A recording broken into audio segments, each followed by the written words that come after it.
Hello everyone, welcome to the channel. So dear students, आज के इस वीडियो में हम डिस्कस करने वाले हैं रिप्रोडक्टिव सिस्टम में हमारा एक next topic that is the anatomy of breast. तो जो बच्चे चैनल पे नए हैं मैं उनको बता दूं, इस चैनल पे मैं बीएससी नर्सिंग फर्स्ट सेमेस्टर के बच्चों के लिए फ्री लेक्चर वीडियोज़ अपलोड करती हूँ। ठीक है, तो अब तक मैंने जितने लेक्चर्स अपलोड किए हैं उन सब प्लेलिस्ट का एक लिंक मैं इस वीडियो के कमेंट सेक्शन में पिन कर दूँगी। आप सीक्वेंस वाइज सारे वीडियोज़ देख लीजिएगा। और अभी जस्ट इसके पहले वाली जो प्रीवियस वीडियो मैंने अपलोड की थी उसमें मैंने फीमेल रिप्रोडक्टिव स्ट्रक्चर डिस्कस किया है, उसका डिटेल वीडियो विथ नोट्स मैं शेयर कर चुकी हूँ। उस वीडियो का भी लिंक इस वीडियो के कमेंट सेक्शन में मैं पिन कर दूंगी, आप देखना। उसमें हमारा एक टॉपिक कवर करने को रह गया था, that is the anatomy of breast. उसे हम आज के इस लेक्चर में कवर कर रहे हैं। ठीक है, तो ये video detail explanation with notes होने वाली है, तो साथ में आप एक notebook, blue pen, black pen लेके बैठिए, जिससे मैं जो भी नोट्स ऑन स्क्रीन आपके साथ शेयर करूंगी आप उसको नोट डाउन करते चलना। ठीक है, सो लेट्स स्टार्ट। सो सबसे पहले ब्रेस्ट। अब breast is a complex structure located on the chest, primarily composed of glandular tissues and fatty tissue. तो ब्रेस्ट हमारा एक कॉम्प्लेक्स स्ट्रक्चर है जो कि हमारे चेस्ट पे लोकेटेड होता है, और अगर इसके कॉम्पोजिशन की बात करें तो प्राइमरीली ये glandular tissue and fatty tissue से बना होता है। ठीक है, it's main function is to produce milk for breast feeding. तो हमारा जो ब्रेस्ट है उसका मेन फंक्शन क्या होता है? मिल्क को प्रोड्यूस करना। देखो, जब कोई न्यू बेबी बॉर्न होता है तो वो कुछ खाता पीता तो है नहीं, वो कम्प्लीटली अपने नरिशमेंट के लिए, अपने न्यूट्रिशन के लिए अपनी मदर के ब्रेस्ट मिल्क पे ही डिपेंड होता है। ठीक है, तो उसको ब्रेस्ट फीडिंग बोलते हैं। The breast contains duct that carry milk from the glands to the nipple as well as connective tissue that provide support and structure. तो जो ब्रेस्ट होता है वो क्या कंटेन करता है? उनमें कुछ डक्ट्स प्रेजेंट होते हैं। ठीक है, ये जो डक्ट होता है ये मिल्क को कैरी करता है ग्लैंड से। जो ग्लैंड्स में, ब्रेस्ट के ग्लैंड्स में जो मिल्क प्रोड्यूस हो रहा है उसको डक्ट कैरी करता है, लेके आता है निप्पल तक, और फिर उसके बाद निप्पल से बेबी मिल्क को सक आउट कर लेता है। तो एज वेल एज, और इसमें जो ब्रेस्ट में कनेक्टिव टिश्यू भी प्रेजेंट होता है, और ये जो कनेक्टिव टिश्यू है ये सपोर्ट मतलब स्ट्रक्चरल सपोर्ट ब्रेस्ट को प्रोवाइड करता है। ठीक है, hormonal changes particularly during puberty, pregnancy and menopause influences the size, shape and function of the breast. तो इसका क्या मतलब हुआ कि देखो, फीमेल की जो लाइफ साइकिल होती है, जो उनका, उनमें अलग अलग एज पे अलग अलग फिजियोलॉजिकल चेंजेस होते हैं। जैसे कि जब प्यूबर्टी स्टार्ट होती है, ठीक है, प्यूबर्टी स्टार्ट हो जाती है एंड देन फिर उसके बाद जब कोई फीमेल, ठीक है, आफ्टर मैरिज प्रेग्नेंट होती है, या फिर उनमें जब भी प्रेगनेंसी कंसीव होती है, या फिर मेनोपॉज, जैसे कि आपको पता होगा कि फीमेल मतलब अराउंड 50 के एज पे उनका ओव्यूलेशन का प्रोसेस रुक जाता है एंड वो फिर मेनोपॉजल स्टेट में चले जाते हैं। तो ये जो कुछ स्टेट होते हैं ये फीमेल के ब्रेस्ट के साइज एंड शेप को एंड उनके फंक्शन को इन्फ्लुएंस करता है। ठीक है, तो ये हमारा ब्रेस्ट का इंट्रोडक्शन था। अब आगे, the breast is specialised glandular organ responsible for milk production and secretion, playing a critical role in lactation. तो हमारा जो ब्रेस्ट होता है वो एक स्पेशलाइज्ड ग्लैंडुलर ऑर्गन है। ठीक है, ग्लैंडुलर ऑर्गन मतलब इसमें ग्लैंड्स प्रेजेंट है, और ये किस लिए रिस्पॉन्सिबल होता है? मिल्क प्रोडक्शन के लिए एंड सिक्रीशन के लिए, मतलब मिल्क को प्रोड्यूस भी करता है और मिल्क को सिक्रीट भी करता है। और इस तरीके से आप कह सकते हो कि लैक्टेशन एक प्रोसेस होता है जो, देखो, जो न्यूबॉर्न बेबी होता है ना, वो अपने मदर के ब्रेस्ट से मिल्क को सक करता है, मतलब अपने स्टार्टिंग के जब उसका लाइफ स्टार्ट होता है, जब जस्ट आफ्टर बॉर्न, ठीक है, तो जस्ट आफ्टर बर्थ, तो वो जो मिल्क सक आउट करने का प्रोसेस है या फिर मिल्क प्रोडक्शन जब मदर के ब्रेस्ट में स्टार्ट हो जा रहा है, तो ये सब लैक्टेशन होता है। ठीक है, इस प्रोसेस को हम लैक्टेशन बोलते हैं। तो इट कंसिस्ट ऑफ सेवरल की स्ट्रक्चर्स। तो हमको देखो, हम क्या कर रहे हैं कि हम मतलब कि ब्रेस्ट की एनाटॉमी पढ़ रहे हैं। ठीक है, हम ब्रेस्ट की एनाटॉमी पढ़ रहे हैं, तो हमको उसके की स्ट्रक्चर्स के बारे में पढ़ना है। तो हम ब्रेस्ट की एनाटॉमी में किन किन चीज़ों के स्ट्रक्चर के बारे में पढ़ेंगे? तो हम ब्रेस्ट में mammary gland, lactiferous duct, nipple, areola, adipose tissue, connective tissue, blood vessels and nerves, इन सारे ये सारे ग्लैंड्स हैं, डक्ट्स हैं या पार्ट्स हैं या टिश्यूज़ हैं, हम इनके स्ट्रक्चर, लोकेशन और ओरिजिन के बारे में डिटेल में पढ़ेंगे, तब जाके हमारा पूरा ब्रेस्ट का एनाटॉमी कंप्लीट होगा। ये ब्रेस्ट का डायग्राम है, आप इसको देख लो। ठीक है, और देखो ही नहीं, पॉज करके अपने नोटबुक में ड्रॉ कर लो, क्योंकि एग्जाम में अगर आपसे एनाटॉमी ऑफ ब्रेस्ट पूछता है तो आपको ये डायग्राम बना के इन सारी चीज़ों को आपको क्या करना है, एक्सप्लेन करना है। तो देखो ये रिब्स है, मतलब ये जो ब्रेस्ट है वो हमारे चेस्ट से ही तो भाई क्या कहते हैं अटैच्ड रहती है ना। तो ये रिब है, ये मसल्स हैं, इधर हमारा चेस्ट वॉल है, लोब्यूल्स है, लोब है, डक्ट है, ठीक है। डक्ट अभी मैंने बताया कि डक्ट क्या करता है, डक्ट मिल्क को जो ग्लैंड्स में मिल्क है उससे लेकर के निप्पल तक ले आते हैं। ये निप्पल पार्ट, ये आगे वाला पार्ट निप्पल होता है। एंड देन फैटी टिश्यू, मतलब ये जो हमारे ब्रेस्ट का स्ट्रक्चर थोड़ा आपको फैटी फैटी लगता है, ये क्यों, क्योंकि इसमें फैटी टिश्यू प्रेजेंट होता है, दैट इज एडिपोज टिश्यू, ठीक है। तो ये हमारा ब्रेस्ट का स्ट्रक्चर है। अब हम आगे डिटेल में देखेंगे। सबसे पहले हम पढ़ते हैं मैमरी ग्लैंड के बारे में। तो ब्रेस्ट में हम जो सबसे पहला स्ट्रक्चर देखेंगे दैट इज़ हमारा मैमरी ग्लैंड। तो मैमरी ग्लैंड के स्ट्रक्चर की बात करें तो the mammary glands are made up of 15 to 20 lobes which are further divided into smaller lobules. Each lobule contains cluster of alveoli milk producing gland. देखो जो structure होता है मैमरी ग्लैंड का, आप उसको जब देखोगे तो उसमें आपको 15 से 20 लोब्स देखने को मिलेंगे, ठीक है। 15 से 20 लोब्स देखने को मिलेंगे। और ये जो लोब्स होते हैं ये फर्दर इनमें डिवीज़न होता है और ये छोटे छोटे लोब्यूल्स में डिवाइड हो जाते हैं, ठीक है। फिर ये जो लोब्यूल, इसमें से एक सिंगल लोब्यूल, जैसे ये लोब है, ठीक है, ये फर्दर डिवाइड हुआ छोटे छोटे लोब्यूल में। अब इसमें ये जो सिंगल लोब्यूल है ये क्या करेगा, ये इसमें ये क्या कंटेन करता है, क्लस्टर्स ऑफ एल्वियोलाई, मतलब ढेर सारे एल्वियोलाई ये कंटेन करता है। और ये एल्वियोलाई एक्चुअल में क्लस्टर्स ऑफ एल्वियोलाई है क्या, तो मिल्क प्रोड्यूसिंग ग्लैंड्स हैं। तो मैमरी ग्लैंड में किस तरीके से मिल्क प्रोड्यूसिंग ग्लैंड प्रेजेंट होता है आपको समझ आया होगा।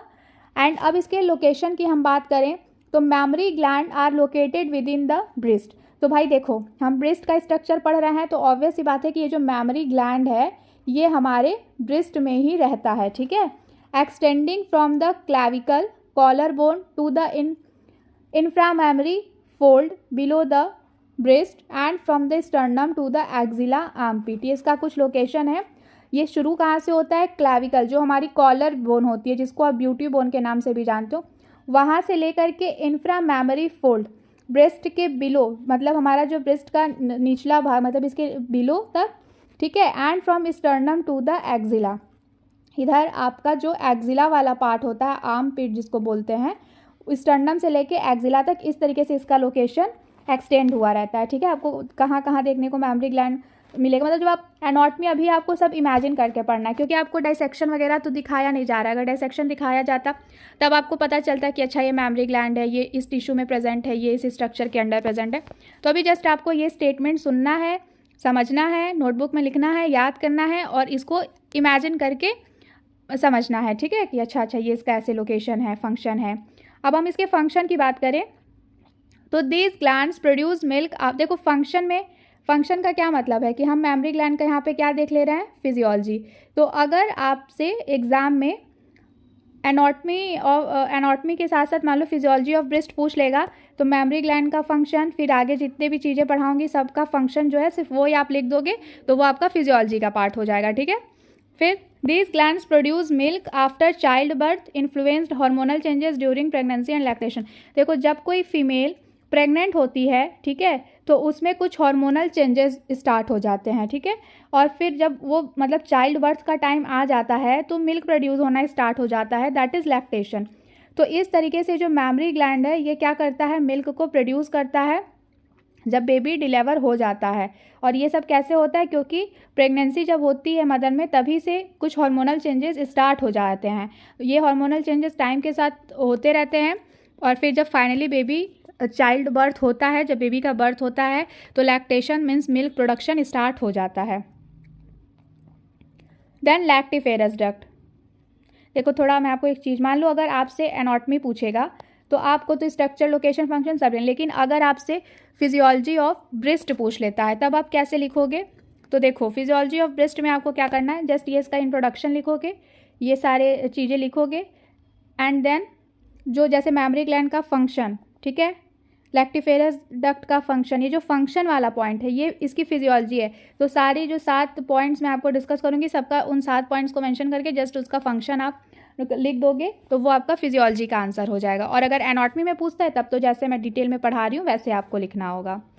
अब लैक्टिफेरस डक्ट, मैमरी ग्लैंड के बाद हम लैक्टिफेरस डक्ट की तरफ बढ़ते हैं। तो लैक्टिफेरस डक्ट का स्ट्रक्चर देखें तो these are tubes that carry milk from the alveoli to the nipple.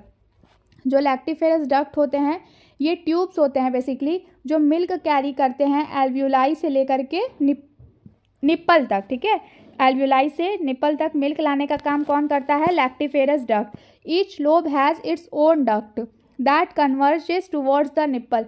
जितने लोब होते हैं उन सबका अपना अपना एक डक्ट होता है, ठीक है। और वो डक्ट क्या करते हैं? निप्पल के पास सामने आ करके कन्वर्ज हो जाते हैं, ठीक है। सारे अपने अपना जो सिंगल लोब्स आया है डक्ट मिल्क लेकर के, वो सब निप्पल के सामने आके कन्वर्ज हो जाएंगे और फिर निप्पल से मिल्क बाहर के साइड सिक्रीट हो जाएगा, ठीक। देन इसके लोकेशन की बात करें तो the ducts run from the lobes through the breast tissue to the nipple.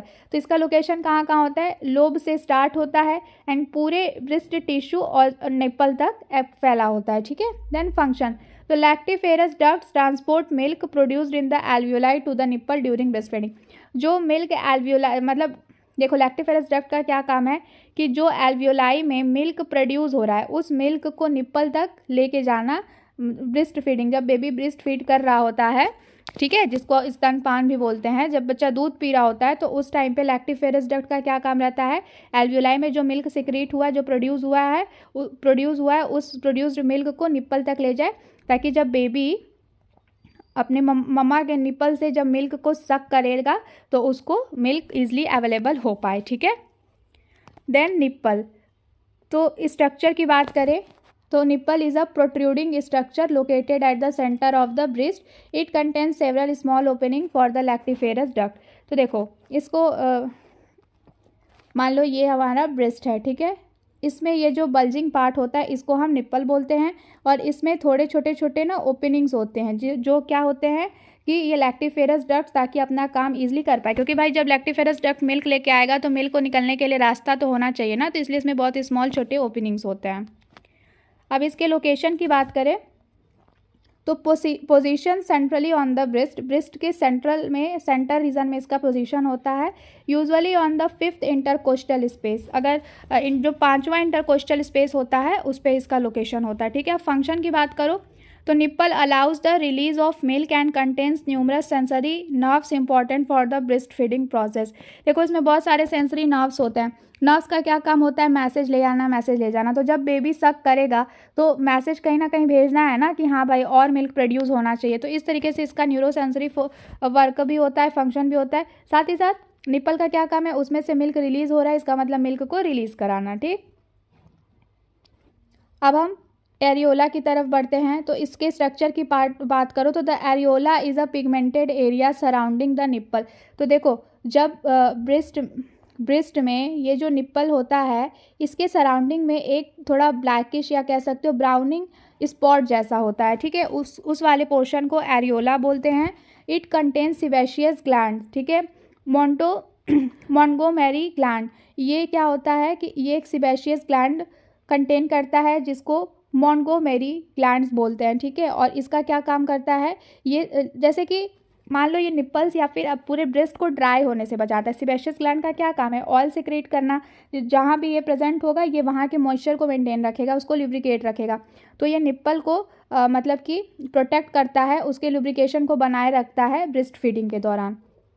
Location surrounding the nipple forming a circular darker region. अभी मैं बताया कि जो हमारा निप्पल होता है उसके सराउंडिंग में एक डार्क रीजन आपको देखने को मिलेगा, वही एरियोला होता है, ठीक है। अब फंक्शन की बात करें तो it plays role in breast feeding by providing lubrication and sensory stimulation during feeding. ये सेंसरी स्टिमुलेशन प्रोड्यूस करता है और निप्पल्स को ल्यूब्रिकेट रखता है, ठीक है। तो इसका क्या क्या काम है? लुब्रिकेशन का काम है और सेंसरी स्टिमुलेशन का काम होता है, ठीक। देन अब एडिपोज टिश्यू, देखो एडिपोज टिश्यू का क्या काम होता है? Fatty structure. अगर कोई चीज़ आपको गुलगुली सी ऐसे फुली सी फील हो रही है, इट मीन्स दैट कि मतलब कोई नॉर्मल, ठीक है, नॉर्मल अगर उसका स्ट्रक्चर ही है वैसा तो इट मीन्स कि वहाँ पे एडिपोज टिश्यू प्रेजेंट है। तो स्ट्रक्चर की बात करें तो the breast contains varying amount of fat. तो जो हमारा ब्रेस्ट होता है वो थोड़ा फैटी होता है, क्यों? क्योंकि उसमें एडिपोज टिश्यू प्रेजेंट होता है, ठीक है। और जितना ज़्यादा एडिपोज टिश्यू प्रेजेंट होगा उसके हिसाब से डिपेंड करेगा कि जो ब्रेस्ट है उसका साइज कैसा कितना होगा और उसका शेप कैसा होगा, ठीक। लोकेशन की बात करें तो surrounding the mammary glands and with in the breast tissue. Obviously बात है, एडिपोज टिश्यू हमारा जो ब्रेस्ट है उसके शेप साइज को बना रहा है ना, तो इसका मतलब कि वो ब्रेस्ट के विद इन है और मैमरी ग्लैंड के सराउंडिंग में प्रेजेंट है। ठीक है। फंक्शन की बात करें तो provides cushioning shape to the breast and serve as the energy reserve. देखो मोस्ट इंपॉर्टेंट, एनर्जी रिजर्व का भी काम करता है। ठीक है। तो देखो हमारे ब्रेस्ट का स्ट्रक्चर कुछ ऐसा होता है। ठीक है। तो ये जो स्ट्रक्चर है वो क्यों इस तरीके से फैटी सा कुशन जैसा सॉफ्ट जैसा क्यों रहता है? क्योंकि यहाँ पे एडिपोज टिश्यू प्रेजेंट होता है। ठीक है। एडिपोज टिश्यू की वजह से। Connective tissue suspensory ligaments of copper. जिस तरीके से देखो यहाँ पे दो टिश्यू का जिक्र हो रहा है, एक एडिपोज टिश्यू का, दूसरा कनेक्टिव टिश्यू का। तो कनेक्टिव टिश्यू का क्या, कनेक्टिव नाम से ही समझो, कनेक्टिव मतलब कि कनेक्शन जोड़ने का काम कर रहा है। तो ब्रेस्ट को चेस्ट वॉल से जोड़े रखने के लिए भी तो कुछ लिगामेंट्स की ज़रूरत पड़ती है। तो वो लिगामेंट्स हमें कैसे मिलते हैं? कनेक्टिव टिश्यू से मिलते हैं, जिनको हम सस्पेंसरी लिगामेंट्स ऑफ कूपर भी बोलते हैं। ठीक है। तो स्ट्रक्चर की बात करें तो connective tissue provides structural support to the breast. जो कनेक्टिव टिश्यू होता है वो ब्रेस्ट को स्ट्रक्चरल सपोर्ट प्रोवाइड करता है। ठीक है। स्ट्रक्चरल सपोर्ट प्रोवाइड करता है। और suspensory ligament help maintain breast shape and anchoring the breast tissue to the chest wall. तो देखो मान लो ये हमारी चेस्ट वॉल है और यहाँ पे हमारा इस तरीके से मतलब ब्रेस्ट अटैच्ड है। तो ये जो कनेक्टिव टिश्यू है, सबसे पहली चीज़ तो ये ब्रेस्ट को इस तरीके से चेस्ट से कनेक्टेड रखेगा। ठीक है। साथ ही साथ ब्रेस्ट के शेप को भी मेंटेन करेगा। ठीक है। तो इस तरीके से इसका कुछ स्ट्रक्चर होता है। एंड देन इसके लोकेशन की बात करें तो ligament extend from the deep fascia of the pectoral muscles of the skin. तो देखो जब हम स्केलेटल सिस्टम पढ़ेंगे उधर मसल्स के बारे में हम या मस्कुलर सिस्टम पढ़ेंगे, ठीक है, डिटेल में, तब हम उधर मसल्स के बारे में पढ़ेंगे तो फैसिया वगैरह के बारे में डीप में डिस्कशन करेंगे। बट जहाँ तक मुझे लगता है 11th में आपने जब पढ़ा होगा स्केलेटल सिस्टम, मस्कुलर सिस्टम, तो उधर आपको पता होगा कि फैसिया वगैरह मसल्स में आते हैं। ठीक। तो जब इसके लोकेशन को आप देखोगे तो ये जो लिगामेंट है वो पेक्टोरल, जो स्किन से पेक्टोरल मसल होती है उसके डीप फैशिया तक एक्सटेंड हुआ रहता है। ठीक है। मसल, पेक्टोरल मसल के डीप फैशिया से लेकर के स्किन तक ही एक्सटेंडेड होता है। देन अब इसके फंक्शन की बात करो तो ऑब्वियस सी बात है, to support breast and maintain the position of the chest. Chest और ब्रेस्ट के बीच में कनेक्शन इस्टेब्लिश करने का काम, इसका मतलब क्या कर रहा है कि ब्रेस्ट को सपोर्ट कर रहा है और चेस्ट के पोजीशन को मेंटेन रख रहा है। Then blood vessels and nerves. तो देखो हमारे ब्रेस्ट में ब्लड वेसल्स और नर्व्स प्रेजेंट होती हैं। ठीक। तो स्ट्रक्चर की बात करें तो breast has rich network of blood vessels. तो ब्रेस्ट में जो ब्लड वेसल्स का बहुत ज़्यादा नेटवर्क प्रेजेंट होता है अच्छे अमाउंट में, including the internal memory artery and lateral thoracic artery. ध्यान देना यहाँ पे internal memory artery and lateral thoracic artery. Arteries क्या किस लिए रिस्पॉन्सिबल होती हैं? ब्लड वेसल्स होती है ना, ब्लड को कंटेन करती हैं। एंड नर्व्स कौन सी प्रेजेंट होती हैं? जैसे इसमें नेटवर्क ऑफ ब्लड वेसल्स, तो इसमें ब्लड वेसल्स में internal memory artery and lateral thoracic artery present होता है। और nerves specially from the 4th to 6th intercostal nerve, चौथे से लेकर छठे इंटरकोस्टल नर्व तक प्रेजेंट होते हैं। ये सब क्या कहते हैं, ब्रेस्ट में ब्लड वेसल्स और कौन से नर्व्स प्रेजेंट होते हैं पता चल गया। अब लोकेशन की बात करें तो blood vessels and nerves are distributed throughout the breast tissue. पूरे ब्रेस्ट टिश्यू में ब्लड वेसल्स और नर्व फैले होते हैं with focus on the areola and nipple area. लेकिन जो एरियोला और निप्पल एरिया होता है उसमें मतलब ये जो ब्लड वेसल्स और नर्व्स होते हैं इनका अमाउंट थोड़ा ज़्यादा होता है। ठीक है। फोकस्ड वो ज़्यादा उधर होते हैं। फिर फंक्शन की बात करो तो blood vessels supply nutrients to the breast tissue. अब देखो भाई ब्लड वेसल्स में ब्लड होता है और ब्लड क्या करता है? न्यूट्रिएंट और ऑक्सीजन कंटेन करता है। इसका मतलब कि जो ब्रेस्ट टिश्यूज़ हैं, ब्रेस्ट के जो टिश्यूज़ हैं उनको ये ब्लड वेसल्स न्यूट्रिएंट्स ला करके देने का काम करेगा। जबकि जो नर्व्स हैं वो किस लिए रिस्पॉन्सिबल होते हैं? सेंसेशन के लिए and let down reflex during lactation. तो देखो ब्रेस्ट में ना मिल्क को प्रोड्यूस होने के लिए जब बेबी जितना ज़्यादा मतलब कि ब्रेस्ट को सक करता है उतना ज़्यादा मिल्क सिक्रेट होता है। तो इसलिए सेंसेशन प्रोड्यूस करने का काम कौन करता है? नर्व्स प्रेजेंट करता है, ताकि जो लैक्टेशन का प्रोसेस है वो उस टाइम पे जो रिफ्लेक्सेस एक्टिवेट होने हैं वो एक्टिवेट होता रहे। अब ओवरऑल जितनी हमने पढ़ाई करी है इस वीडियो में उसका कंक्लूज़न क्या निकलता है, या फिर आप इसको समरी भी बोल सकते हो। तो the structure of the breast is designed to support its function of milk production and secretion. तो जो ब्रेस्ट का स्ट्रक्चर है वो ऐसा इसलिए बना है ताकि मिल्क प्रोडक्शन एंड सिक्रेशन के फंक्शन को सपोर्ट मिल सके, ठीक है। तो it is composed of the glandular tissue, ये glandular tissue, ducts, adipose tissue and connective tissue से बना होता है। साथ ही साथ इसमें निप्पल एंड एरियोला प्रेजेंट होते हैं जो कि ब्रेस्ट फीडिंग में क्रिटिकल रोल सर्व करते हैं, ठीक। Then hormonal changes particularly during pregnancy and lactation regulate the ability to produce and release milk. Pregnancy और लैक्टेशन के दौरान जो हार्मोनल चेंजेस हुए रहते हैं वो क्या करते हैं कि वो एक मदर में एबिलिटी को प्रोड्यूस करते हैं ताकि उनका जो ब्रेस्ट है उससे जो मिल्क है वो ईजिली उसमें मिल्क प्रोड्यूस भी हो पाए और रिलीज भी हो पाए, ठीक है। Okay, so this is all about today's video बच्चों। Thank you so much for watching this video. अब आपका कुछ काम है कि आपको इस वीडियो को लाइक करना है। अगर आपके कुछ फ्रेंड्स हैं जिनको इन वीडियोस की ज़रूरत है पढ़ने के लिए, उनके साथ शेयर करना है। एंड मोस्ट इंपॉर्टेंट, चैनल को सब्सक्राइब करना है और आपको बेल आइकन प्रेस करके नोटिफिकेशन ऑन करना है, जिससे अपकमिंग लेक्चर्स के मेरी सारी मतलब वीडियोज़ के नोटिफिकेशन आपको मिलता रहे। और एक चीज़ मैं आपको बता दूँ कि देखो, कन्फ्यूज़ मत होना, एनाटॉमी में जो हम रिप्रोडक्टिव सिस्टम डिस्कस कर रहे हैं उसमें फीमेल रिप्रोडक्टिव सिस्टम अभी इसके प्रीवियस वीडियो में मैं डिस्कस की हूँ, ठीक है। आज हमने क्या डिस्कस किया, फीमेल रिप्रोडक्टिव सिस्टम में ही हमको ब्रेस्ट का स्ट्रक्चर भी देखना था। आप अपना एनाटॉमी का सिलेबस देखिएगा तो आपको समझ में आएगा। अब इसके बाद हम मेल रिप्रोडक्टिव सिस्टम डिस्कस करेंगे, ठीक है। एंड तब जा कर के हमारा ये रिप्रोडक्टिव सिस्टम में फीमेल रिप्रोडक्टिव सिस्टम, ब्रेस्ट और मेल रिप्रोडक्टिव सिस्टम का मेन कॉन्सेप्ट हमारा क्लियर होगा। एंड एट लास्ट हम क्या डिस्कस करेंगे, फीमेल और मेल रिप्रोडक्टिव सिस्टम के अगर स्ट्रक्चर में कोई चेंजेस आता है तो कौन से डिजीजेज होते हैं, that is alteration of disease, and आप एज अ नर्स क्या इंटरवेंशन दोगे, ठीक है। तब जब हम ये सारे टॉपिक्स कवर कर लेंगे तब हमारा रिप्रोडक्टिव सिस्टम का यूनिट कंप्लीट हो जाएगा। तो रिप्रोडक्टिव सिस्टम में हमने 2 टॉपिक कवर कर लिया, that is female reproductive system और स्ट्रक्चर ऑफ ब्रेस्ट। और अब तक जो एनाटॉमी एंड फिजियोलॉजी के जितनी लेक्चर्स मैंने अपलोड किए हैं उसका प्लेलिस्ट का लिंक मैं इस वीडियो के डिस्क्रिप्शन बॉक्स और कमेंट सेक्शन में पिन कर दूंगी। आप सीक्वेंस वाइज सारी वीडियोस देख लेना, ठीक है। एंड कॉन्टैक्ट डिटेल्स, जीमेल और इंस्टा आईडी का लिंक भी मैं पिन कर दूंगी। और बाकी आपको कोई भी डाउट हो तो let me know in the comment section. Okay, so keep studying, अपना ध्यान रखो। हम जल्दी मिलेंगे नेक्स्ट वीडियो में।